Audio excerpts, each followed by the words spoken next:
এটা হচ্ছে লাউ ছেচকি। এটা স্পেশালি আমার শাশুড়ি মায়ের হাতের রেসিপি।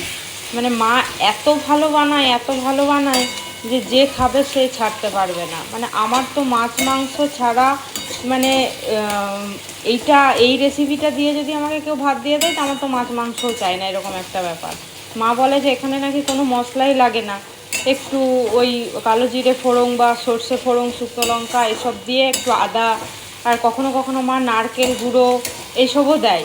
কিন্তু মানে আমার বাড়িতে সবসময় তো নারকেল থাকেও না, তো সিম্পল মা যে রেসিপিটা করে এত সুন্দর লাগে, মানে আমি ওই স্বাদ জীবনে কোনো দিন ভুলবো না। আমি নিজে এতটা ভালো করতে পারি না, তো লাউটা ছিল যখন বানালাম যে খাবো, তো এত টেস্টি হয় না, মানে কোনো মশলা ছাড়া যে এই সিম্পল রান্না এত টেস্টি খেতে হয় মানে ভাবা যায় না।